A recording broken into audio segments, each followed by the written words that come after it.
I'm not. Oh. Hi, welcome. All right.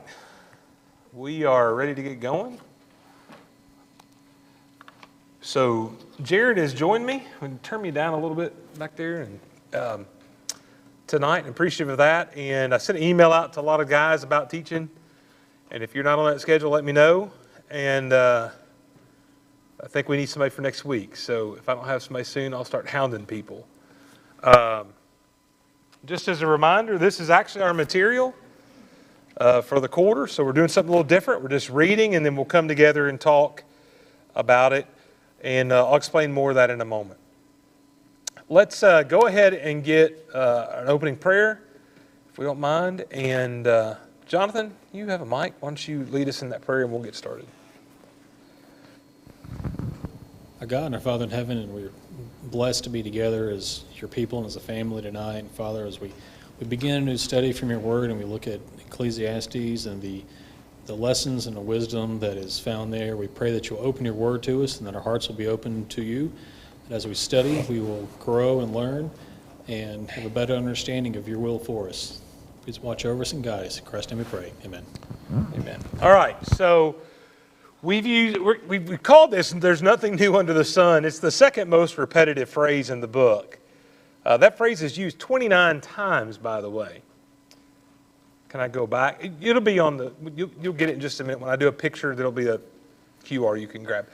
And so that's interesting. And part of this is sentimental for me because my dad used to say all the time to me, "There's nothing new under the sun," quoting from here in Ecclesiastes 1, I think it's the end of verse 9.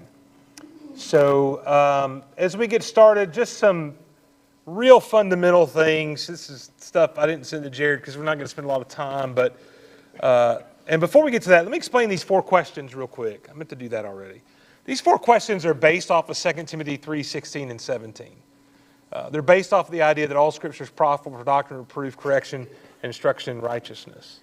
And it's loosely a question based on each of those 4 qualities of Scripture.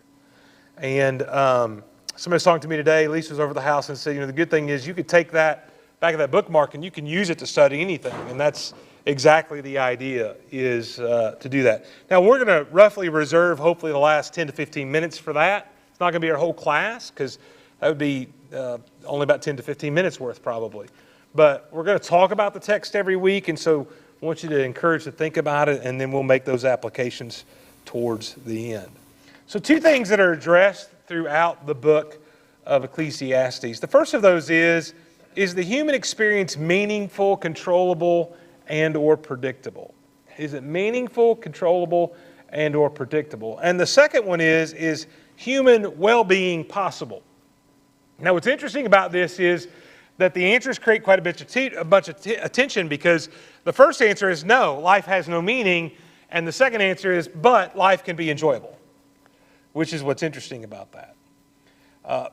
You're going to feel Ecclesiastes just have a lot of conflict throughout it, where he's going to talk about wealth and then talk about how wealth has no value, and he's going to talk about how that everything's pleasurable under the sun, and then talk about how life has no meaning. And so there's this contrast and conflict throughout the book that is intentional there. Here is our first Slido. There's a QR code if you've not joined in. And we're going to go back to Slido some.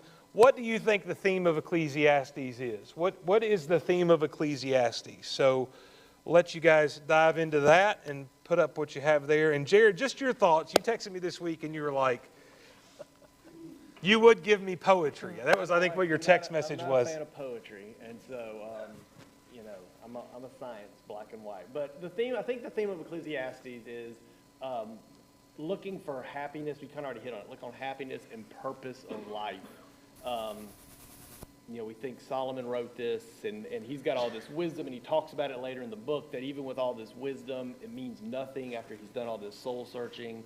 He looks at different things. Does wealth mean anything? Does fleshly pursuits mean anything? Does wisdom mean anything?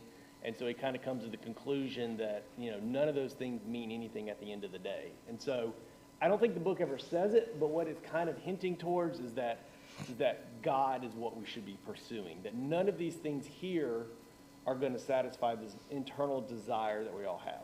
Okay. That's a good thought. Oh, well, I'm sorry. Oh, Can you say it all again?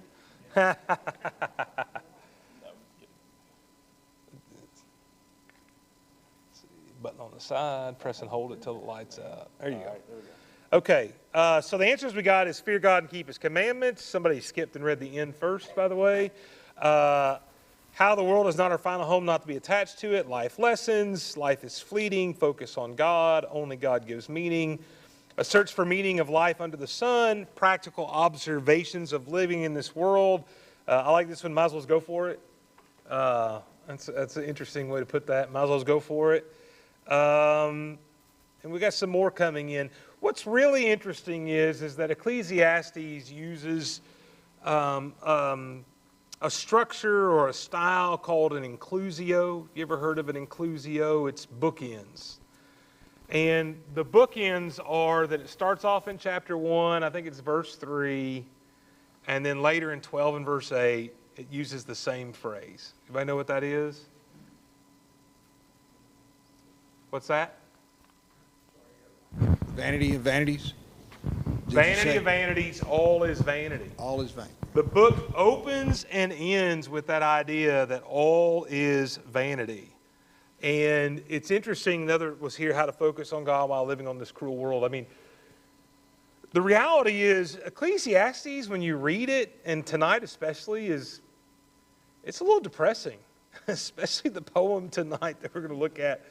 It's a little discouraging. Like you read it and go, that's not exactly the pick-me-up I was looking for tonight, you know. And now the conclusion at the end, somebody mentioned to fear God and keep His commandments, is great, right? But he gets there by basically only looking under the sun. I think that's the other thing is he's really only looking at earth. And he's doing kind of a deep dive for wisdom and knowledge found on the earth. And what he finds is that, well, he finds a lot of stuff. We'll talk about that tonight. But the first poem kind of introduces the theme of the book, the overall theme. Here's a couple more things. There's several themes in Ecclesiastes, actually. One of those is the issue of retribution. You'll see that come up. Do the wicked suffer, right? And then at the same time, well, he'll say that he sees the wise and foolish sharing the same fate. And so he'll bring up these contrasts, these two things, which is pretty interesting. You also have the pursuit of wisdom, which is a massive kind of part of this book. But it's dealt with paradoxically that it's profitable, but it's not always effective. And then he'll talk about how that wisdom is, he pursues wisdom, but he doesn't have enough, and he can't find it. And so it's almost discouraging in that sense. Another theme that you're going to see pop up from time to time is this all is vanity. And that's really the main theme of the book, truthfully. 1, 2, and 12, 8 there, I think it is the main theme. Then you've got the affirmations of pleasure. And this idea that counter to the vanity of life is that there's this statements about our joy of existence, that we have pleasure because we live. And so here's that conflict we talked about earlier that's going to be introduced. And then he's going to talk about money, profit, and inheritance. A lot of the book deals with wealth because he's a wealthy person. And he talks about how that he pursued wealth and he has wealth, and then how ultimately that was unfulfilling at the end of the day. So there's just some of the themes that will come up. The theology of Ecclesiastes, real quick, never uses the name of God, Yahweh, always uses the title or the name Elohim, which is fairly interesting. It's one of the few books. By the way, anybody know, this is kind of a side note, which book doesn't mention God at all? Esther. Never mentions God at all. He presents God as the creator, provider, and judge. And he also is going to show God as incomprehensible, distant, and awesome. And as if the awesomeness creates the distance is the concept or idea there. And so that's some interesting things. Now, ultimately, it's going to end up focusing on God, as I've already mentioned. I guess I have a question and Yep. or a point. But Sure. When I was doing a little bit of reading, like at this point, there was not a lot of understanding of the afterlife and eternity and all this. Is that Yeah. So that's always a great question. And there's ambiguity there. I'm not sure that we can fully see an understanding of resurrection, eternity, and afterlife till at least post-exilic, and even then, nothing fully. I think that's one of those mysteries that's more revealed through Christ than anywhere else. There are moments where they see people brought back to life, so resurrection from the dead that way, but the idea of being raised from the grave to walk in an incorruptible, immortal body is something that is, obviously there's a debate on it when Jesus arrives at the scene between the Sadducees and the Pharisees, and I don't know the history well enough to say when that exactly started. But in the days of, like, let's say, if this is the days of Solomon, we don't see a lot of evidence to know that they fully understood that. There's a lot of topics like that that are slowly revealed through time.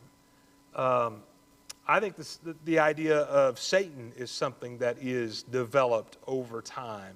That he starts off just kind of as this ambiguous serpent, and then kind of the evil one, the adversary, and then the name is given much later. So there's several things like that that seem to be developing concepts through history, and then kind of a more fullness later on. That's a great question. So the outline of chapter 1, verse 1 is a superscription where it talks about there's this idea of it being given to the words of the preacher, the son of David, king in Jerusalem. And we all assume, because of the context, that is Solomon. I will tell you that most of your commentaries, if you read them and look at this, are going to stay away from that as a definitive thing for a lot of reasons we're not going to get into. And they're just going to call this person the Kohelet. And the Kohelet just means teacher. In fact, this is the only place they use the word preacher here, but it's the only place this word is used is in the Old Testament. This Hebrew word is used is here. The other word is here in the word for that's translated vanity of vanities. This is also the only place that it's used is here in Ecclesiastes. So there's some interesting kind of only things that happen here. I'm not going to make a big deal out of who the author is because the value's there regardless. And I think that's what we're here to really focus on tonight, just to be clear. There's an introduction of the thought through a poem selected, and it's the poem it's thought is thought to be a quotation by the teacher here that writes this, or the author, but not his own original material. And part of that's based on verse 2, where it says, vanity of vanities, says the preacher, vanity of vanities, all is vanity. That dialogue interruption is unusual. The rest of the book, he doesn't do that anywhere. And then finally, the autobiography, starting in verse 12 through the end of the chapter. And by the way, some people will extend that all the way into chapter 2 through about verse 7. But for tonight, we're just going to end there at verse 18. And so that's kind of the loose structure of what we're looking at tonight. And so what we're going to do is get into kind of obviously there's almost like a thesis statement. Verse 2 almost serves as a thesis statement to the book. Vanity of vanities, all is vanity. And the question is, what does that mean, this vanity of vanities? What does that mean to you? And we have a couple of mics floating around. If you're willing and comfortable to use them, that would be great. But what does this phrase, vanity of vanity, mean? Everything that's important in this world, on this planet, everything that we think is so important. Okay, everything we think is important is not. Okay? Anybody else? Futility of life without God. Okay. Anybody else? Empty. Okay. Yeah, I thought it was a couple of Hebrew terms that were translated there on that. Mist, mist or vapor or breath. So a fleeting scenario is kind of what this is indicating. Yeah, it's wind, vapor is two words. Habel is the word here. Probably a better translation is just all is meaningless. and that's the idea, is that it's meaningless and it disappears quickly, is kind of the concept here. And so he's introducing that here, and then he's going to wrap up with that before the conclusion of everything in chapter 12. And all the stuff in the middle becomes his presentation of this point, that everything is meaningless. And so again, that's not real encouraging, but buckle up because it's going to get a little worse. And so I think it's our next Slido. If you were able to read, and hopefully with this you can read a couple times. What do you think a point of this poem is in verses 3 through 11? Ooh, I did that, I think. Sorry. Verses 3 through 11. What is the point of that? Oh, I didn't do that. Eric dropped his mic. That's good job, Kolb. What do you think the point is? And we'll let you guys join in there and type that in. I know that'll take a few minutes. Jared, this was the part you were like, why did you give me poetry? Right? So what kind of things did you come to terms with as far as what you think the meaning is? I mean, he's just sort of questioning, I think, what's the purpose of life? What's the purpose of our existence? Verse 4, one generation passes away and another generation comes. And so, I mean, we're here for a short time, and then when we pass, I mean, we're quickly forgotten. I mean, the world goes on without us. And so, I mean, what's the purpose of all of this? It talks about kind of the way the sun rises and goes down, but then it comes right back up again. The wind kind of goes in a circle. The waters kind of go in a circle. Life's just this perpetual circle, and we can do little to change it and make an impression on it. Okay. It's pretty good thoughts. If we can get, Janie, do you want a mic or just want to? Okay, that's fine. I approach this as an essay. The topic, the thesis statement would be, the point of this book is to contrast God's man's futile attempt to have control over life with God's complete control over everything. Then, verses 5 on down, for example, humans may work hard for some type of success, but everything humans do is temporary. God's work is permanent, and God's work is successful. Okay. I think ultimately we get to that point. We're not that in this immediate poem, but we get to that point in the whole theme of the book, and that's what he's going to do. Yeah. I think that specifically says, we don't know what the next generation's going to do with my hard work, but I know the sun's going to come up.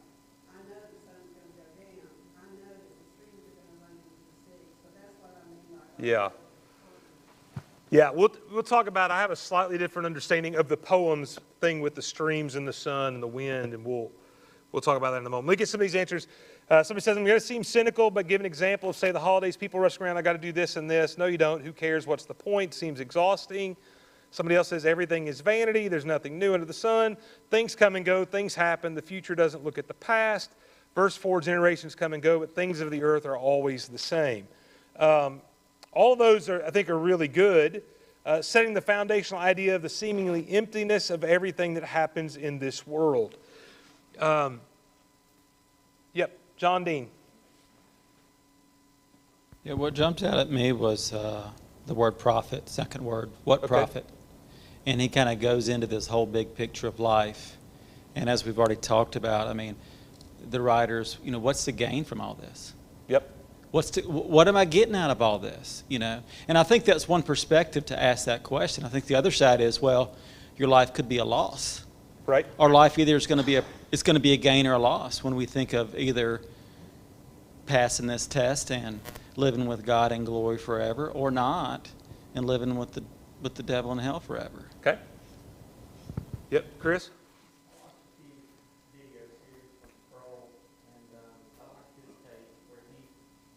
I think that the ancient view of life was very circular, and there was, we see that in Acts chapter 17, where the Greek philosophers, he said it was from Egypt, existed in Israel, existed with the Greeks, and we see it in Acts 17, where the philosophers were sitting around and doing nothing but trying to hear something new. They were fascinated with something new because their view was the fact that history was so cyclical, there was nothing ever new. Right. What was, always was, will be, and it led to this skepticism and pessimism.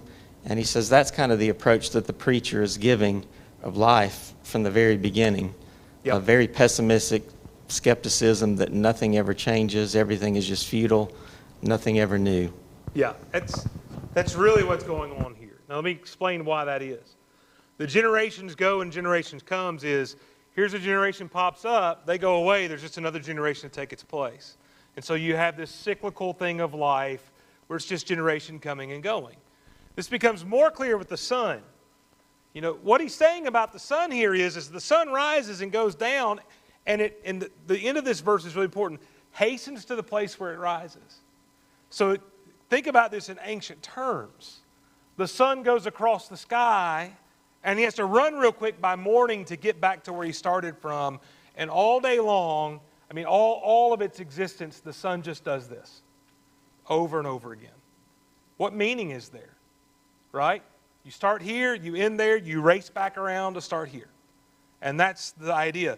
The wind blows to the south, goes to the north, around and round goes the wind. On the circuits, the winds return. Same thing, the winds blow, and then they blow back. And so it's just this constant blowing of the wind, but nothing changes. 7 is probably one that I think is even more interesting. All streams run to the sea, but the sea is never full. Now, we think about that scientifically, and we're like, well, all the water's a controlled circuit, you know, and everything's a closed system. But the point from their standpoint was, all this water flows to the sea, and the sea never fills up. And so when you start to look at this, it starts off with verse 3, what does man gain by the toil at which he toils under the sun? And then he uses these illustrations about generations come and go. Here's a cyclical thing, a circle, like Chris said. The sun circles, rises, goes down, chases back to rise. From the same spot, the winds are just a circle of life. The streams are just a circle, and they don't accomplish anything.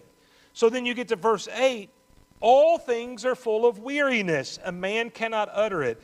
The eye is not satisfied with seeing, nor the ear with hearing. And now he's making this application that everything you do, it's like the water going into the sea. It doesn't have any impact. It doesn't have any value. It is a pessimistic way of looking at things. This poem is very negative. It's very discouraging. Like, you read it and you go, wow.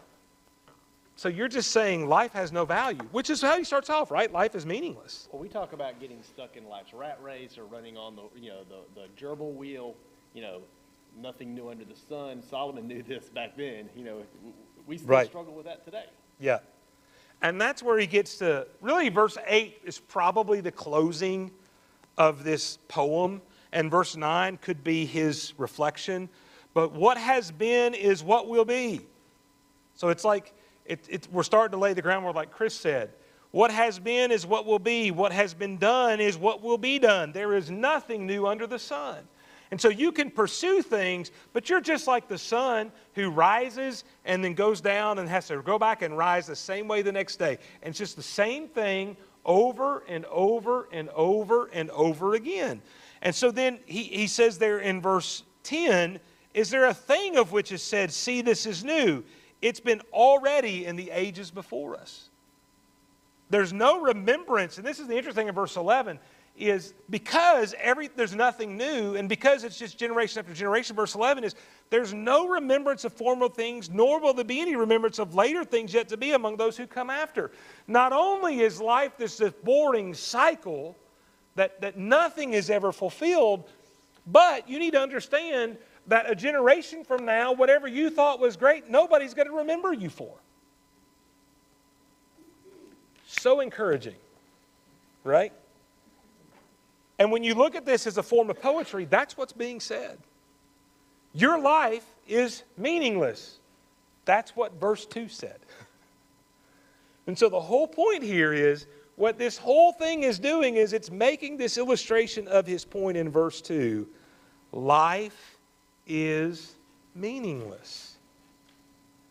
And much of the book, he's going to do that, right? He's going to say, I've had wealth, and wealth meant nothing. I've gone and worked, and I've been able to enjoy the fruit of my labor, and it meant nothing. And so he's going to work to this conclusion by the end of the book that what matters is God. But what this poem is doing is it's saying nothing matters. This all has no value and no meaning. It's fruitless. And it's like you said, because he's always talking about it in terms of under the sun. Correct. You have to go outside of our existence to find meaning in life. This is a very much a first world view that we're dealing with. This is very much, he's looking at only things on the earth. He is not thinking eternally. And that's the hard thing for us to do, because we have been so much kind of this dual nature focus of life happening here and there. That is not what's going on in this book. It's a different way. And for us to understand it, we have to look under the sun. And we have to think in that application, which again is a challenge for us. I understand. I think the last Slido, no, we haven't got there yet. But you can be answering this if you want. Because just for time, before we get to our 4 questions, starting in verse 12 then, now the preacher's autobiography, where he kind of steps in and introduces himself. Right? And this is where he says, I, the preacher, have been king over Israel and Jerusalem. By the way, one of the things about the son of David is any king would have considered himself to be the son of David. So we think Solomon. It could be any king, truthfully. And we just don't know. And it doesn't really matter.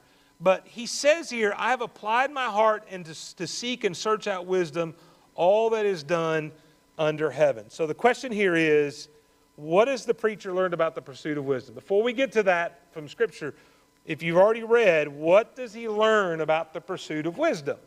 And there's a few things that have kind of touched on that already, but he kind of makes this pretty clear by the end of the chapter. So what kind of answers do you have? I don't see anybody typing yet. There we go. We're getting some typing now. So he introduces himself, and he talks about, again, verse 13, instead of under the sun, he uses the phrase under heaven. And then it is an unhappy business.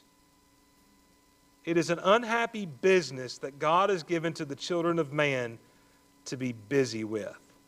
What is the unhappy business? Some translations, it may be better to say a heavy burden. It's a heavy burden God has given us. What is the heavy burden here?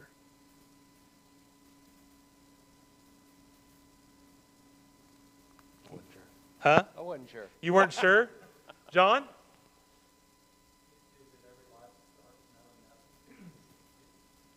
How can I pass on every bit that I've learned in my existence to my offspring? And I really can't. I could try to formulate it in words, and that might get some pieces. Everybody's Okay. experience to learn that they're on. That's the burden of every life. Okay, maybe. Anybody else? Huh? Okay, living here without God? This is the first time God's mentioned, by the way, is in verse 13. First time he's mentioned. And it's mentioned that God's given me this heavy burden. Read around there. What's the burden that God has given them? Yeah. The search for wisdom is the heavy burden. Now let that sink in. The search for wisdom is a heavy burden. And, Chris? I think he switches back and forth between under the sun and under the heaven. He's given man's viewpoint, the skeptical, pessimistic, and then when he switches under heaven, he's trying to understand from an aspect of, of God, which kind of goes to James' point with the fact that I think he does touch on it. I don't want to get ahead, but in chapter 3, he uses that phrase again and talks about things are appointed. And so it's almost like he's saying, man, if you're trying to view it from man's standpoint, it is absolutely pessimistic. Yeah. But if you're trying to pursue wisdom under heaven, trying to understand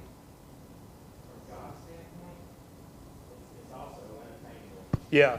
Here the idea I think is, and I don't disagree with that, and we'll see that as we go on, but it's still this idea of God assigning this to him to do under the heaven aspect. And what he is getting at is it is unattainable. I mean, that's ultimately, let me read some of the answers on the slide and then we'll get to that. Seeing it all adds up to nothing. Pursuing wisdom can become meaningless. Wisdom seems to find you before you find it. It is wisdom, or it is vanity. More wisdom, more problems. Striving after the wind. Understanding there are times when knowing too much can lead to emotional turmoil, anxiety, and a sense of burden is crucial. Now, let's read what he says here. He calls it a heavy burden, or unhappy business in the ESV, which probably is not as good. And then he says in verse 14, I have seen everything that is done under the sun, and behold, all is vanity and striving after the wind. Why? Verse 15 is interesting. Here's a poetic statement or quote to explain why it's striving after wind. What is crooked cannot be made straight, and what is lacking cannot be counted. Why is it a heavy burden, and why is it vanity? Because you can't fix the broken, is essentially what he's saying. And so then verse 16, this is where he turns to wisdom for himself. I said in my heart, I have acquired great wisdom, surpassing all who were over Jerusalem before me. My heart has had great experience of wisdom and knowledge, and I applied my heart to know wisdom and to know madness and folly. I perceive that this is also but striving after the wind, for in much wisdom is much vexation, and he who increases knowledge increases sorrow. So, what does he say about wisdom in the end? That wisdom brings sorrow. Wisdom and knowledge. Now, how does that happen? How do wisdom and knowledge bring sorrow? One reason is the more you learn, if you've got that sense, you realize the more that you remember or you can't catch up. Okay. Yep. Yep. The old saying that ignorance is bliss. And I think the more Solomon tried to dive into this with his wisdom, the more negative of an outlook he had on life here, that there's just no happiness to be found outside of seeking God. But there's no earthly pleasures here that are going to satisfy what you're searching for. Okay. That a man does is going to change anything. Okay. And you contrast that with what Christ did, Yep. and Christ did change things. And so there's a dramatic, difference between us, and God, I Okay. guess, just from knowing what we know about in the new covenant, there's just a big chasm that this Old Testament writer is revealing to us, the lack of his knowledge, how thankful we ought to be because of the covenant we live. I hate to just jump from that right into Jesus, but Jesus was God man, and he did impact things, and he made a difference not only under the sun but beyond that. I agree. I think I do think the point that the preacher's making here applies to us today, I think in its context. And I don't think Jesus changed that. And here's why. Because it's kind of like a lot of the other comments have said, you have to reckon, the more wisdom you have, then you have to kind of reckon with the difficulties of that wisdom. And you have to deal with the failures and the trials that all of that comes into. And then the more you know, it doesn't become satisfactory, because what happens is the more you know, it's kind of the less you know. How many of us, the older we've gotten, have become more convinced of how much we didn't know when we were younger, right? I mean, that's the thing. Like, the more you learn and know, the more you learn and know that you don't know, and that you never will. There comes a point where you realize you will never have what you thought would be the wisdom you would have one day, because it's impossible to gain in that sense. Scott, were you going to say something, or I thought I heard somebody? Yes. Yeah. Yeah, it's hard to teach kids they don't know what they don't know. Yeah, Melanie. So I think about God's wisdom and what sorrow brings him, and it's the folly of man, and as you start to pursue that wisdom, seeing it in your friends and family, you start, hey, well,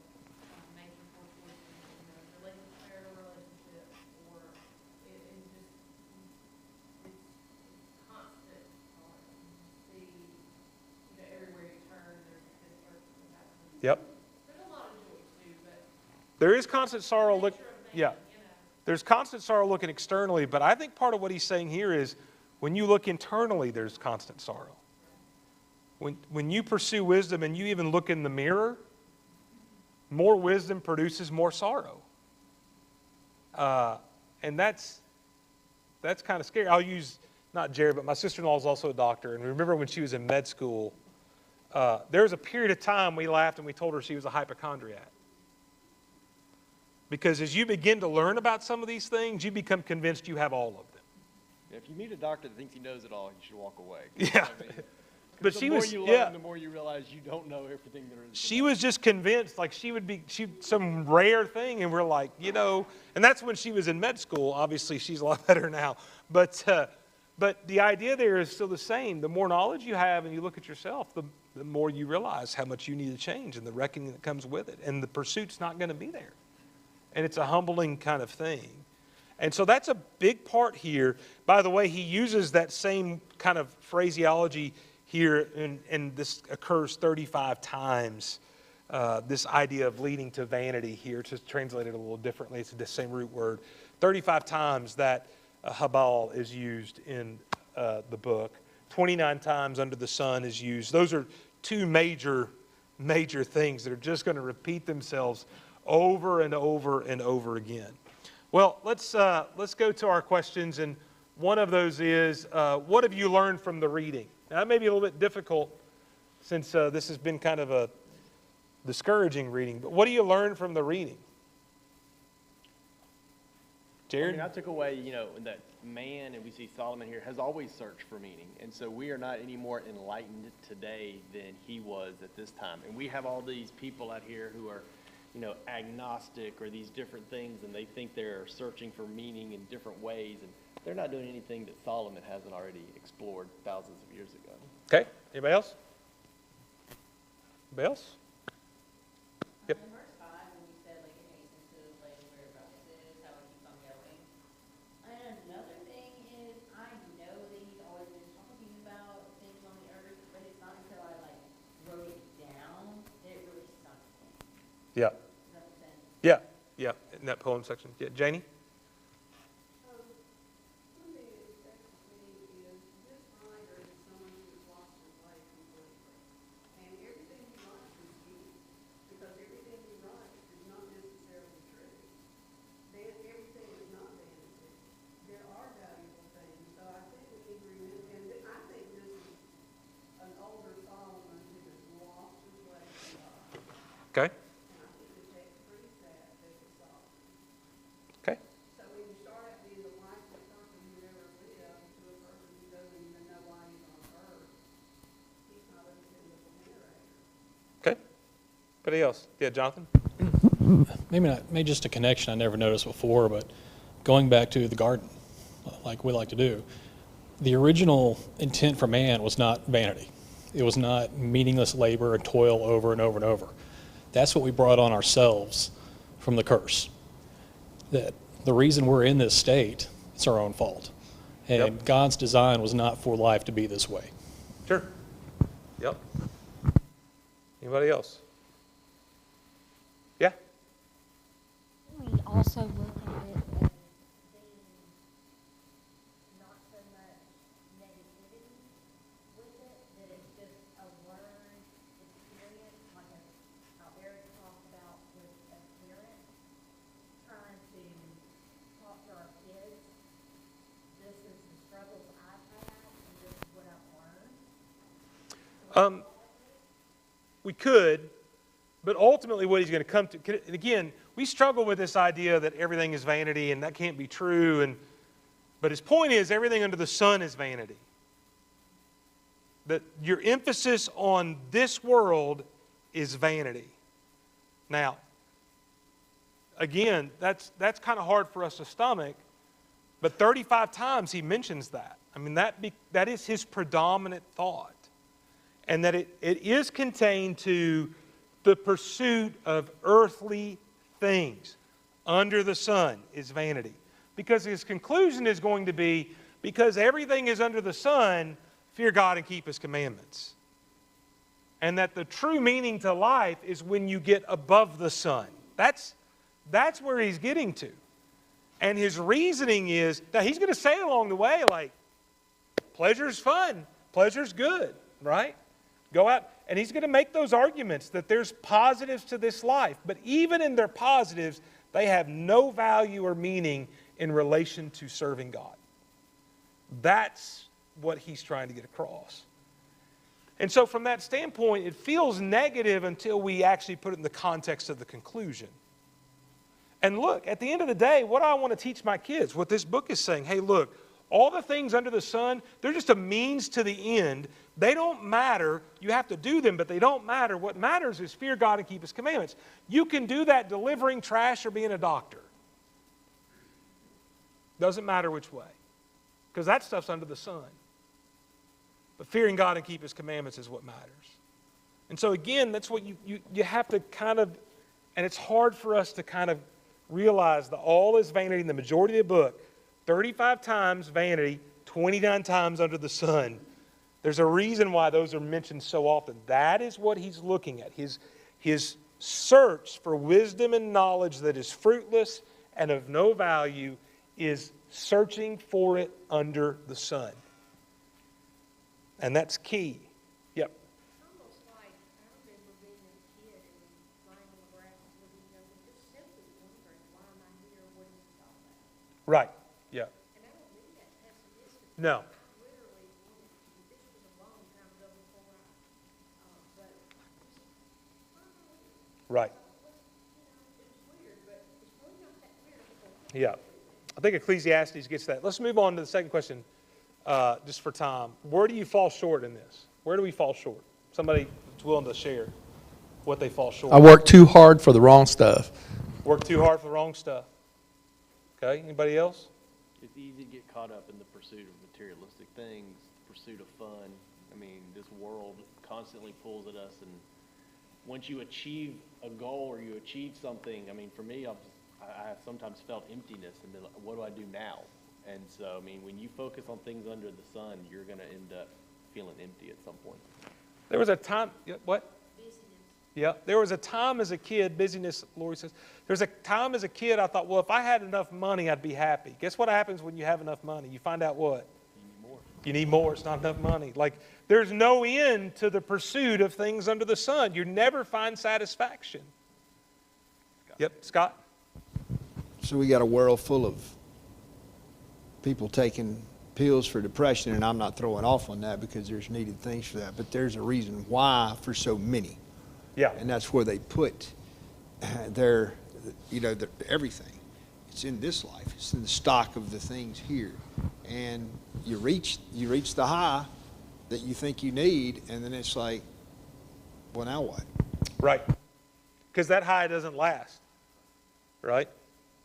So, yeah, I'm too first world oriented. Right? I'm too busy dealing with the things I can feel, see, touch, hear, taste, all those things. What do we need to change according to this reading? What's something you need to change? Focus. Focus? From here on the things here. Okay. Focus on things here. All these things corrupt and rust and go away. And, I got to focus on eternal things. Yep. Anybody else? I think for me, one of the things is I just need to embrace that life under the sun is just this cyclical thing. And that it's not my focus, because it's like the streams pour into the sea and they're never full. Meaning, all the things we think make us successful and valuable here on earth, I need to realize they don't. Part of getting to where you need to get to, that understanding that God is what matters, is the acceptance that this doesn't. That it doesn't matter. Peyton, if you can get a mic. And that's hard to do, because that also means, because part of the reasons I think this matters is because I get to take pride in it. And I get to make myself feel good because of what I've done. Peyton? I think for me as a 24, almost 25-year-old, is not so much as focusing in general, but focusing on the correct things, especially with this kind of weird position I am, like you mentioned. Like, there's sometimes where I think that financial gain and financial stability is the most important thing, and that's not the case. Spiritual stability, I guess you would say. We'd like a little more financial stability. I'm just kidding. I'm just kidding. Just kidding. Listen, Son, I'm we trying. need to turn over to Proverbs. There's more wisdom literature. I'm just kidding. Yeah. I'm trying. Yeah. But, like, there's certain things, that probably you guys have experienced. Me as probably one of the younger people in here that I'm going through right now. And it's sometimes tough to focus on, hey, God's going to be able to take care of me. I just need to put in the work towards him and he'll take care of me. Yep. Instead of, I need to go do this myself because it needs to change now instead of just trusting. Good point. Good point. Final one. What habits do you need to develop according to this chapter or this reading? What are some habits you need to develop, do you think? I want to kind of piggyback on what he was saying. Yeah. On how we need to put more trust in God. And then even what Scott said with the focus on God, like in 15 where it says, what is crooked cannot be made straight. I tend to put all the weight of trying to help others on myself when it's not up to me. Like, I can't make that straight. That's God. Right. So I put all the weight on me, and I need to put it on God because it's not on me anyway. Okay. So it's trusting more in him. Okay. Anybody else? To take focus off of this world, I have to personally put myself in the scriptures more. Doing the daily readings or doing more prayer time with God, like I have to grow that relationship in order to leave this stuff here, make this stuff dimmer and less important. I've got to have something else. Yep. John and Dean and then Marilyn. Yeah, what I learned from this reading, and this is just from chapter 1, it very well might change throughout this quarter, but what I learned from chapter 1 is I don't really agree with what the preacher's saying. That I don't agree with it. There's too many statements in here that I'm like shaking my head, like, no, I'm not there. I'm not where he's at. And so I wouldn't want to apply my life to this standard and say, what do I need to change according to this? Because I don't agree with it. Yeah. I wouldn't want to try to change habits based on this because I don't agree with it. I'm not on the same page as this guy. Yeah. And that may change throughout the study, but that was my feeling in this class. We're looking at a small section. I Yeah. will say, though, that it is important to remember that as this challenges us to rethink our focus and our worldview, this is Scripture. And the hard thing to do sometimes is to look at this and go, well, I don't really like what that says, but what does that mean about me? And that's something throughout the quarter that we'll struggle with, I think, when we look at this in what he's saying. Marilyn? I was just thinking, I really need to humble myself and not consider anything I've done or have ever done or ever will do that important. And maybe we tend to do that, but I need to remember that the next generation, most of the next generation is not even going to know I ever existed or anything I did ever Yep. existed. So I'm not so important. That's just what impressed me. Yeah, I think that's powerful. We fight so hard to leave a legacy behind, and what happens sometimes is we leave the wrong legacy. I do think the right legacy is what he's going to get to at the end, which is fear God and keep his commandments. That kind of legacy will last more than all the other things that we think would. Scott? This always makes me, every time I read this section, at least in the first parts of it, always reminds me of when I was sitting on the porch when my dad was very sick at their home, and we were looking out over the farm that most of you have seen, and he looked at me and he said, "Son, you see all that?" I said, "Yes, sir." He said, "That don't mean anything." Yep. We'll end on that. Thank you. You did great.